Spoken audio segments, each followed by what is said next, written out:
किया। आसीत सत्राजितः सूर्यो भक्तस्य परमं सखा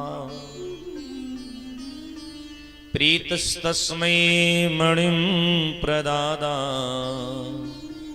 सूर्यस्तु स्यमन्तकम्।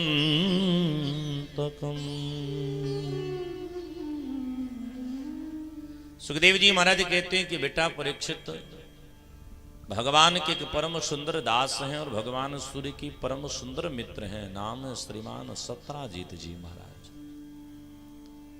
भगवान सूर्य इनके ऊपर प्रसन्न होकर के एक मणि प्रदान किए हैं, जिस मणि का नाम है स्यमंतक मणि। और स्यमंतक मणि नित्य 20 किलोग्राम सोना प्रदान करता था।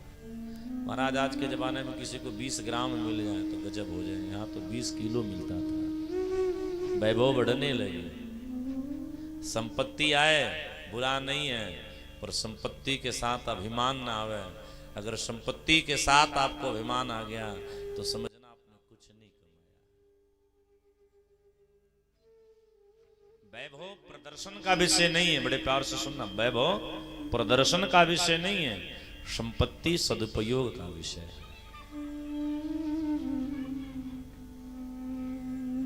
संपत्ति सदुपयोग का विषय। सत्राजीत जी महाराज जी को न जाने के बार क्या लगा ना कि सत्राजीत जी महाराज एक बार मणि को गले में धारण करके कहां पधारे?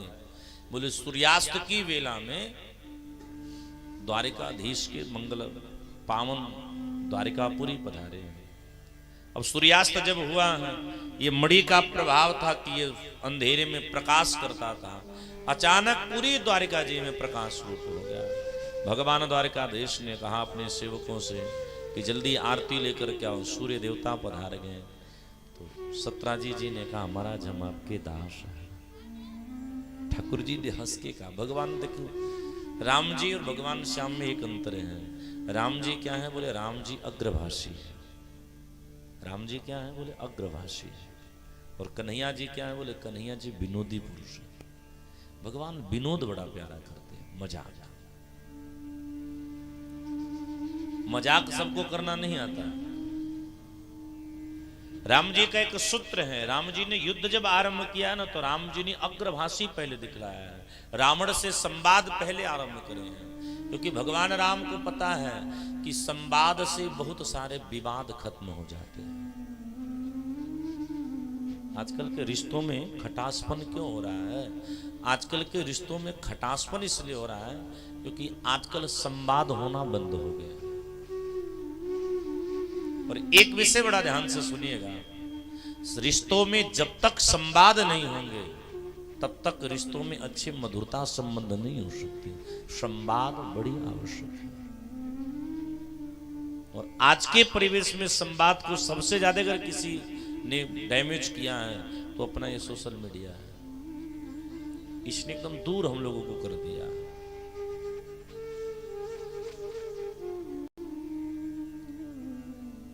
हमारे श्याम सुंदर जी कैसे? बोले विनोदी पुरुष है। भगवान मजाक बड़ा प्यारा करते हैं। तो ठाकुर जी ने मजाक में कह दिया सत्राजीत जी आपके पास इतना सुंदर आभूषण।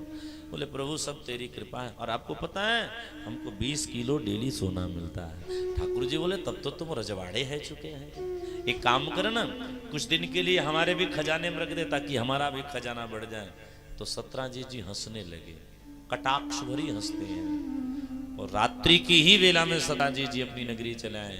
भगवान समझ गए कि लग रहा है सत्राजीत नाराज हो गया है, तो ठाकुर जी ने कुछ नहीं बोला। सुखदेव जी महाराज कहते हैं परीक्षित,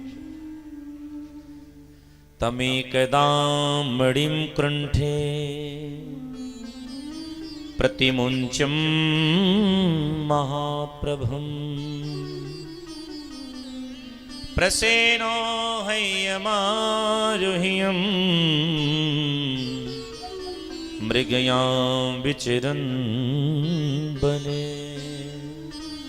एक दिन आना सत्राजीत जी के छोटे भाई हैं, नाम है श्रीमान प्रसेन जी महाराज, जिसकी भी मति बोराई गई थी। उस मणि को अपने कंठ में धारण करके अपना प्रभाव जताने के लिए जंगल में शिकार करने गया। शिकार करने गया पर खुद ही शिकार हो गया। काऊ जीवन इसी की बद कर दे। लौट करके जब नहीं आया तो सत्राजीत जी ने काऊ से तो कछु नहीं कहा, लेकिन एक दिन अपनी पत्नी से एक चर्चा करी, देवी मुझे ऐसा लगता है कि मेरे भाई का वध कहीं श्री द्वारकाधीश ने तो नहीं कर दिया। पत्नी ने कहा वो ऐसा क्यों करेंगे? उसने कहा हो सकता है, भाई देखो धन बड़ा बुरी चीज है, धन बहुत बुरी चीज है, लोभ बड़ा जल्दी आता है। आपको अगर 10 रुपया मिले ना तो हमको ज्यादा कष्ट होगा, हमको क्यों नहीं मिल रहा है? क्योंकि ये लोभ हमको तड़पाता है।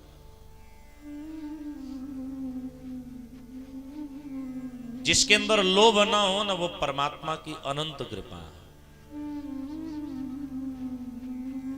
भक्तमाले जी में कथा है कि भगवान के एक परम सुंदर भक्त परिवार है।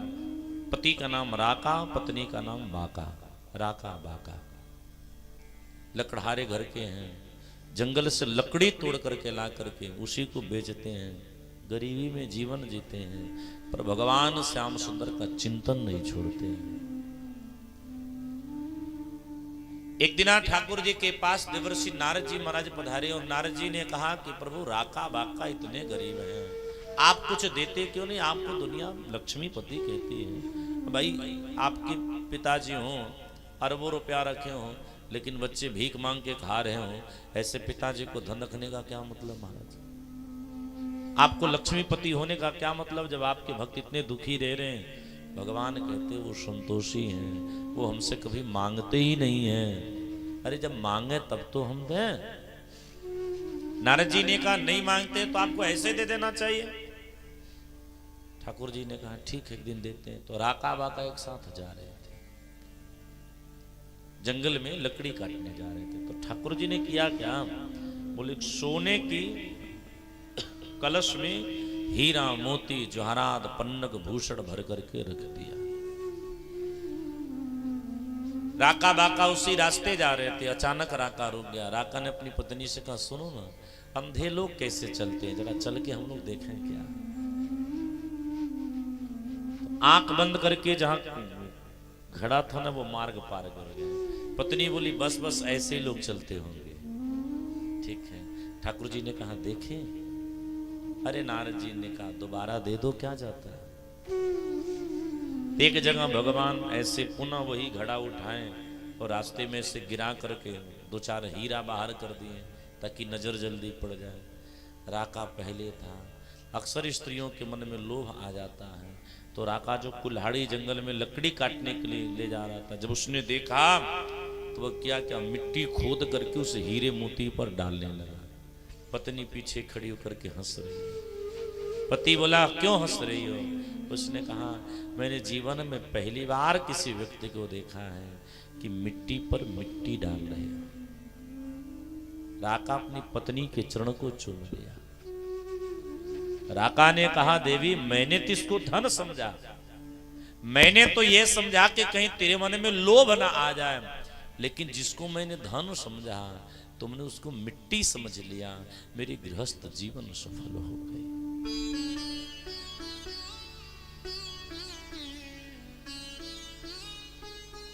प्रसेन जंगल में जब शिकार करने गया ना तो काऊ नीसी की शिकार कर लिया। ठाकुर जी को जब यह वाक्या पता चली कि सत्राजीत जी हमारे पर दोषारोपण कर रहे हैं, एक दिन भगवान सोए थे, सो करके जब उठे तो बड़े चिंतित भाव में थे। रुक्मिणी जी ने पूछा क्या बात है? ठाकुर जी ने कहा देवी हमको कलंक लग गया। मैया ने कहा जगत के कलंक आप मिटाते हो और आपको कलंक लग जाए, ऐसा क्या हुआ? ठाकुर जी ने कहा कि देवी हम एक बार भूलवश चौथ की चंद्रमा को देख लिए। भादो महीने की शुक्ल पक्ष की चौथ की चंद्रमा को अगर कोई देख लेता है तो उस व्यक्ति को साल भर तक कलंक लगता है।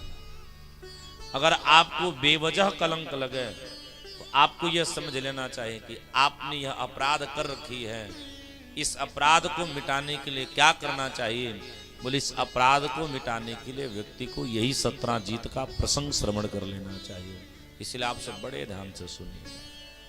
ठाकुर जी ने कहा देवी हमको कलंक लग गया है, कलंक तो मिटाना पड़ेगा। भगवान सैनिकों को लेकर के उस जंगल में पधारे हैं, जिस जंगल में प्रसेन शिकार करने गया है। तो प्रसेन को ठाकुर जी ने एक जगह मरा हुआ देखा। पास में एक वृक्ष के पद चिन्ह है। भगवान उस वृक्ष के पद चिन्ह को देखते देखते जब आगे बढ़े हैं, वह वृक्ष का पद चिन्ह एक गुफा में जाकर के समाप्त हो गया। भगवान सैनिकों से कहते, तुम सब मेरी बात सुनो, 27 दिन तक तुम सब मेरी प्रतीक्षा करना। 27वें दिन शाम को अगर मैं नहीं लौट करके आया, 28वें दिन सुबह की बेला में इस गुफा के मुख को बंद कर देना। मेरी पत्नी रुक्मिणी, मेरी माँ देवकी, पिता वसुदेव और मेरे बड़े भाई को द्वारिका का राजा बना देना। बाकी इन सब का तुम सब ख्याल रखना। यूं कह के भगवान जब गुफा में प्रवेश किए तो ठाकुर जी ने क्या देखा? तत्र दृष्ट्वा मणिं सृष्टं बालक्रीडनकं कृतं। ठाकुर जी ने क्या देखा कि एक छोटा सा लड़का उस मणि के साथ खेल रहा है। भगवान बोले तो काम जल्दी बन गया। जैसे भगवान मणि को छीनने के लिए गए हैं, एक अंदर से स्त्री ठाकुर जी को जब देखी है तो देख करके चिल्लाने लगी है। और जैसे उस स्त्री ने चिल्लाना आरंभ किया है, अंदर से एक बूढ़ा वृक्ष आया है और देखते ही देखते भगवान से मल युद्ध लगा है। बड़ा द्वंद्व युद्ध हुआ है। युद्ध करते करते 27 दिन बीत गए हैं। उस बूढ़े वृक्ष की जब एक एक नसें ढीली हो गई हैं, तब उसने कहा, तुम कौन हो? तुम कोई साधारण नहीं हो। कित मुरली कित चंद्रिका, कित गोपियन के साथ, अपने जन के कारणे श्री कृष्ण भये रघुनाथ। बोलो श्री धनुषधारी भगवान की। हमारे कन्हैया धनुषधारी भगवान बन गए बंधु। वो बूढ़ा वृक्ष कोई और नहीं, वो बूढ़ा वृक्ष श्रीमान जामवंत जी महाराज है। जामवंत जी ने भगवान के चरणों में साष्टांग प्रणाम किया है। जाने त्वाम सर्वभूताना प्राणो जहाँ सहो बलम, विष्णु पुराण पुरुषम प्रभ विष्णु मधेश्वरम। तो महाराज ने ठाकुर जी को मंगल प्रणाम करते कहा कि प्रभु, तेरी माया को कोई जाना जा है, ये ऐसा हो नहीं सकता है। तेरी माया वही जान सकता है जिसको तू स्वयं जना देता है। परीक्षित जी ने कहा, महाराज एक बात नहीं समझ में आई, जामवंत जी तो भगवान के बड़े अनन्य भक्त हैं, फिर भगवान से लड़े क्यों? सुखदेव जी ने यहाँ कथा आरंभ करी है। ये भागवत में नहीं है कथा, ये आध्यात्म रामायण में कथा है कि जिस समय लंका पर ठाकुर जी विजय प्राप्त कर गए। अब यहाँ थोड़े बड़े सावधानी से सुनिएगा।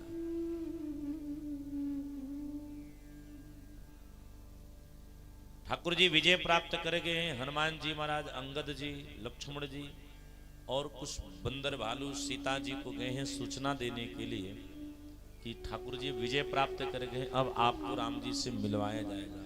कुछ बंदर भालू चिता को सजा रहे हैं। एक विषय यहां बड़ा ध्यान से रखिएगा। हम लोग यह सोचते हैं और यही जानते हैं कि राम जी ने सीता जी की अग्नि परीक्षा ली है, लेकिन ऐसा नहीं है। मानस के भेद को जानने के लिए गुरु के चरणों की बड़ी आवश्यकता है। जिस श्री जानकी जी के लिए कहा गया है, उद्भव स्थित संहार कारणिम क्लेशहारणिम सर्वश्रेयस्करीम सीताम नतो हम राम बल्लभाम। जो राम जी की अर्धांगनी है, ऐसे सीता जी की राम जी अग्नि परीक्षा लेंगे तो फिर सीता पे प्रश्न नहीं उठेगा, फिर राम पे प्रश्न उठेगा। लेकिन चिता के रास्ते से श्री जानकी जी आई हैं, इसका भेद क्या है? क्योंकि जब ठाकुर जी दंडकारण्य वन में जब पहुंच रहे हैं और जब अब मृग लीला करने वाले हैं, तो तो राम जी ने श्री जानकी जी से कहा है, तुम पावक मह करो निवासा, आप अग्नि में निवास करो और अपनी छाया सीता हमको दे दो, क्योंकि छाया सीता के द्वारा हम लीला करना चाहते हैं। और प्रियजन बड़े प्यार से सुनिएगा, असली सीता को हाथ केवल कुछ ही लोग लगा सकते हैं। पहला राम जी, दूसरा जनक जी, तीसरा सुनैना, चौथा लक्ष्मण जी चरण को चूमते हैं, ये भाई आदि, और पांचवा श्री कौशल्याम्मा, कैकेयी अम्मा, सुमित्रा अम्मा। बाकी किसी में सामर्थ्य नहीं है कि असली सीता के शरीर को छू सके। हमारे राम जी जानते हैं, अगर रावण असली सीता को स्पर्श कर लेगा तो रावण को सद्ज्ञान और सदमोक्ष तत्काल प्राप्त हो जाएगी, फिर मेरी आगे की लीला हो ही नहीं सकती है। इसलिए राम जी ने श्री जानकी जी से कहा, तुम पावक मह करो निवासा। और यहाँ चिता के रास्ते से अग्नि परीक्षा का यही मतलब है कि छाया सीता अग्नि में निवास कर जाए और असली सीता राम जी को प्राप्त हो जाए। बाकी मूर्ख लोग कहते हैं कि राम जी ने सीता जी की अग्नि परीक्षा ली कि पवित्र हैं कि नहीं पवित्र हैं। यह बातें वही कहा करता है जो व्यक्ति रामचरित की गूढ़ता को समझता नहीं। इस मैदान में सब लोग हंस रहे थे, एक लोग रो रहे थे। सब हंस क्यों रहे थे? क्योंकि विजय प्राप्त हो गई, सब हंस रहे थे। सबने कहा हमने इतने को मारा, हमने इतने को मारा, हमने इतने को मारा। राम जी ने कहा तुम सबने इतने को मारा तो हमने भी दो को मारा, एक एक कुंभकर्ण और एक रावण को। सब हंस रहे थे पर एक रो रहा था। वो रोने वाला कौन है? वो रोने वाला श्री जामोद जी महाराज। राम जी ने कहा आप क्यों रो रहे हो? जामुंद जी ने कहा महाराज मैं युद्ध तो करने आया था पर मैं युद्ध कर ना सका। क्यों? बोले इस पूरे लंका में मेरे बराबर कोई योद्धा नहीं था। तो वीर सेना बॉर्डर पे जब चलती है ना तो सेना का यही ध्येय रहता है, मिटना है तो मिटना है, पर दुश्मन को मार करके मिटना है। हर देश के प्रहरी की इच्छा रहती है। जामवंत जी ने कहा कि हम महाराज इतना पार करते हुए लड़ने आए ताकि लड़ने को मिलेगा, मेरे बराबर कोई योद्धा नहीं था। राम जी ने कहा क्यों? बोले पूरे लंका सुनी सुनी है। राम जी ने कहा महाराज कहना क्या चाहते हो? जामवंत जी ने कहा बल फाट रहा है, लड़ लो हमसे। राम जी ने कहा तो आप पहले बता देते, रावण को हम नहीं मारते आप ही मार देते। जामवंत जी ने कहा शायद आप ज्ञानी नहीं हो। क्यों? प्रभु रावण आपसे लड़ने से पहले हमसे लड़ने आया था। एक मुक्का हम रावण को मारे तो रावण 3 घंटा बेहोश था। जो एक मुक्का नहीं सह सकेगा उससे हम लड़ेंगे? राम जी बोले बात तो सही है। राम जी ने कहा थे काम करो हनुमान जी से लड़ लीजिए, हनुमान जी बहुत बड़े बली हैं, पवन तनय बल पवन समाना। जामुंद जी ने कहा कुछ और सुन लिए होते, कांच प्रसाद रहु बलवान। अरे प्रभु जिसको हम बल याद दिलाएं उससे हम लड़ेंगे? राम जी ने कहा तो एक काम करो लक्ष्मण जी से लड़ लो, बहुत बड़े योद्धा हैं लक्ष्मण जी, हमसे भी कुशल योद्धा हैं। जामुंद जी ने कहा अगर इतने बड़े कुशल योद्धा होते तो मेघनाथ की बाण से मूर्छित नहीं होते। राम जी ने कहा बात तो सही कह रही। राम जी ने कहा तो एक काम करो सुग्रीव जी से लड़ लो, सुग्रीव जी भी बहुत बड़े योद्धा हैं। जामुंद जी ने कहा किस डरपोक की आप भी बात करते हो? इतने बड़े अगर योद्धा होते तो अपने डर से, अपने भाई के डर से अपनी पत्नी को छोड़कर थोड़ी ना भागते। राम जी ने कहा भैया तो आपके बराबर योद्धा है कौन? जामुंद जी ने कहा मेरे बराबर योद्धा केवल आप ही हो। आओ अखाड़ा लगा, 2-2 हाथ यही लंगुटी कस के कर ले। राम जी ने कहा मर्यादा भंग हो जाएगी। जामुंद जी ने कहा प्रभु मेरा बल फट रहा है। राम जी ने कहा काम करो बल को संभाल के रखो, हम द्वापर में वो बल को चूर करने आएंगे। और आज ठाकुर जी वही लीला करने आ रहे हैं। जामुंद जी ने कहा महाराज लड़ने तो केवल तुम नहीं आए हो, यहाँ और किस लिए आए हो आप बताइए। कन्हैया बोले ये मड़ी हमको दे दीजिए, कलंक लग गया। जामुंद जी ने कहा महाराज मैं ये मड़ी आपको नहीं दे सकता। बोले क्यों? क्योंकि मैंने अपने मन में विचार कर लिया है कि मणि में अपनी बिटिया को दहेज में दूंगा। प्रेम से बोलिए जय सिया राम। साहब बड़े ध्यान से सुनिएगा। ये मानो ये कुछ पैसे मैंने बेटी के नाम से एफडी करी, बैंक में जमा करी, और यह कह के करी कि बेटी ये तेरे विवाह में हम खर्चा करेंगे। तो इस धन पर किसका अधिकार है? इस धन पर बेटी का ही अधिकार हो गया। अब कई बार होता क्या है, बोले घर में खर्चे नहीं होते तो हम बिटिया से पैसे मांग के खर्चा कर लेते हैं। ऐसी अवस्था में आप बेटी से कर्जा ले रहे हो, दे दो, नहीं तो बेटी के कर्जा खाने के चक्कर में डंडा खानी पड़ेगी। जामवंत जी ने कहा महाराज मैं ये धन मैं अपनी बेटी को ही दूंगा। बोले किस लिए दोगे? बोले जब बिटिया का मैं विवाह करूंगा तो दहेज में दूंगा। जामवंत जी से कन्हैया बोले बिटिया तो विवाह योग्य हो गई है। बोले दुल्हा ढूंढ रहा हूं। कन्हैया बोले जरा हमें भी देख लो, हम भी ठीक ही ठाक है। जामवंत जी प्रसन्न हो गए। जामवंत जी ने कहा महाराज जिसके आप दामाद बन जाओ उसका तो भाग्योदय हो जाए। तो ठाकुर जी का द्वितीय विवाह जामवंत जी की पुत्री जामवंती के साथ होता है। मणि को लेकर के जब पधारे हैं तो सत्राजीत जी लज्जित हो गए हैं। सत्राजीत जी महाराज जी की बिटिया है, जिस बिटिया का नाम है सत्यभामा। जिस सत्यभामा के साथ सत्राजीत जी महाराज जी ने ठाकुर जी का मंगल पाणी ग्रहण संस्कार कराई है। इस प्रकार भगवान के कुल 3 विवाह हैं। सुखदेव जी महाराज कहते हैं कि ठाकुर जी एक दिन अपनी मंगल द्वारिकापुरी से हस्तिनापुर पधारे। अर्जुन जी महाराज भगवान की मंगल चरण की सेवा कर रहे हैं।